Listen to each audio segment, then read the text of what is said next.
Breaking news judo, just 1 minute ago. Multiple coordinated attacks slammed into Israeli territory from 3 different fronts, sending millions rushing into bomb shelters. Hezbollah launched over 60 rockets in under 10 minutes, hitting civilian areas and military outposts. Early reports confirm at least 12 injuries, and we are receiving unprecedented reports. This is not a drill. Israel's defense systems are overwhelmed. Let's go straight to the latest escalation. Welcome to our breaking news report today. Tensions continue to escalate in the region, with urgent calls for a ceasefire.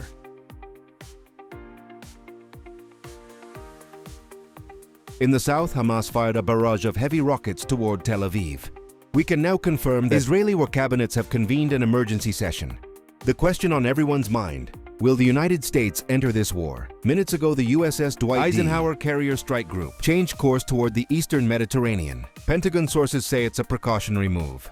Unconfirmed reports suggest American drones are already circling over southern Lebanon. Officials deny combat role, but troops are on high alert across 3 bases. Let me repeat from this is developing by the second. We are hearing that Israeli Prime Minister has requested an urgent call with President Biden.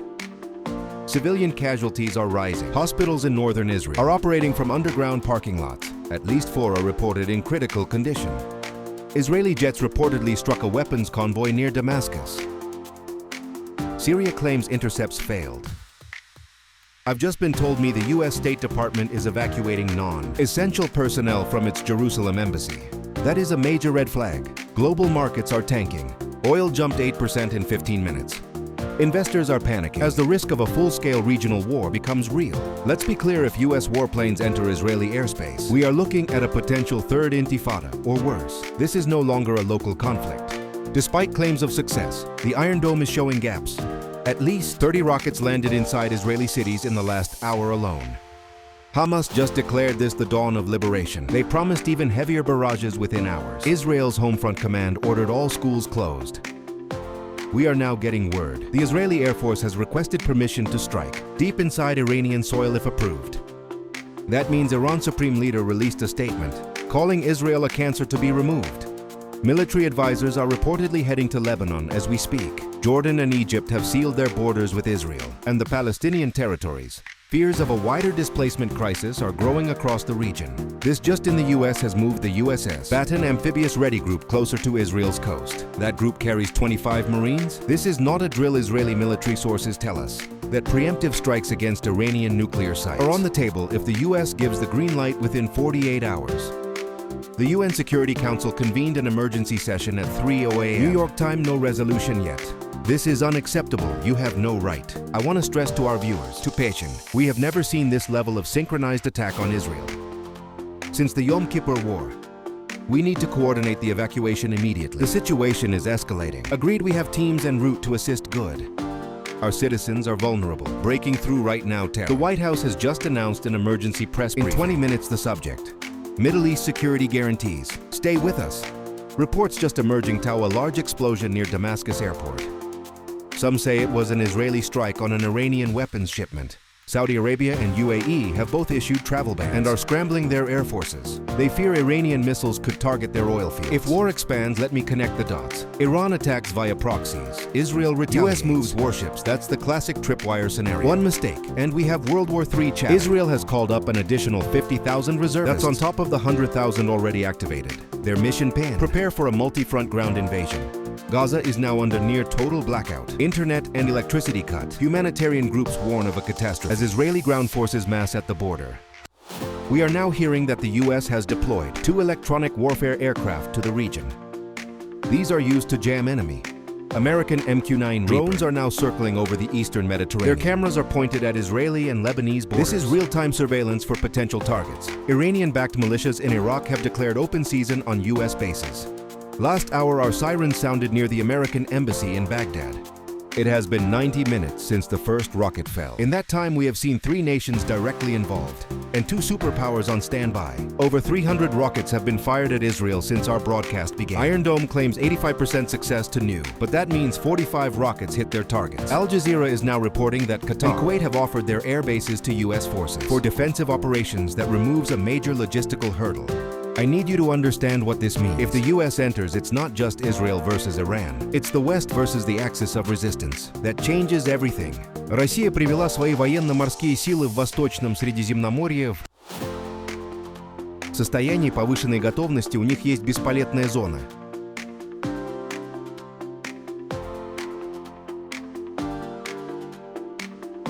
Now we just received word. The Pentagon has raised the defense condition level to DEFCON 3.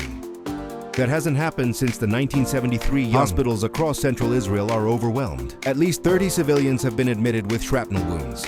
3 are in surgery right now. This video just emerged from a family in Ashkelon. Listen to those explosions, oh no. This is what if Israelis were. We are now crossing to our correspondent near the Gaza border, but first here I want to tell you. The US has just scrambled F-22 Raptors. Israeli ground forces have begun moving into the northern Gaza Strip. This is not a drill. Tanks are crossing the border under heavy artillery cover.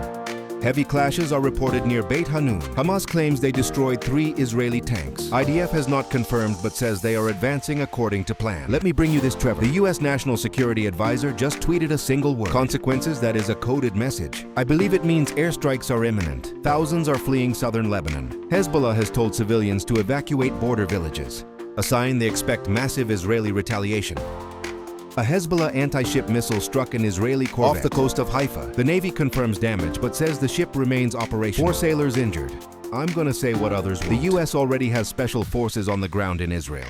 They're not there for training. They are there to guide airstrikes. Unconfirmed reports that tab a large explosion near Isfahan, Iran. Some say it was a cyber attack. Others say it was a drone. Iran State General, a new target has appeared. We're here in the north. Prepare for a second wave, Roger. Second wave launched, targets acquired. I have a flash pie. The US House Speaker has been notified. That's protocol for imminent military action. I repeat, pie. America is about to do something. Stay glued to this channel. Punch and everything. The Middle East is on the brink. Protests have erupted in Tehran in support of the attacks. Some American military cargo planes have landed in Israel with emergency supplies, not food or medicine, ammunition and missile interceptors. That is not humanitarian aid. I've been doing this for years. I have never seen a situation escalate this fast. We are now exactly 2 hours from the death toll has risen to 9 on the Israeli side. That number is expected to climb as rescue teams reach more damaged buildings. Hezbollah is now allowing media to film their launches, a propaganda move to show strength. But it also reveals their positions to Israeli drones. We are receiving word that the US Embassy in Beirut is being evacuated by helicopter. That is not a drill. The US Central Command just issued a statement. We will defend our partners and interests.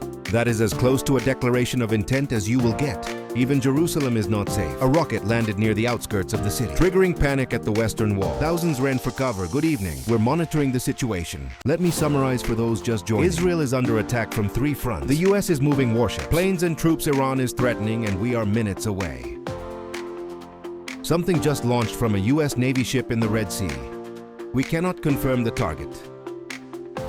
A huge explosion has been reported near the Iraq-Syria border. This is near known Iranian bases. We are working to confirm if this was a US strike. I have just been handed a note. The White House press briefing has been moved up. That tells me something is happening right now. Keep watching, keep sharing this video. History is being made as dawn approaches.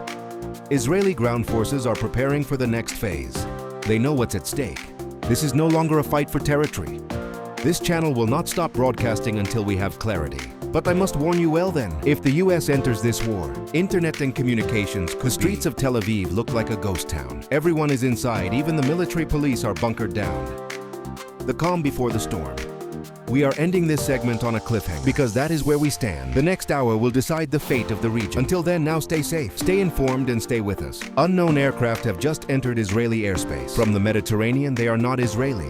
They are not Iranian. That leaves only one possibility. This is a developing story. We will bring you every new detail.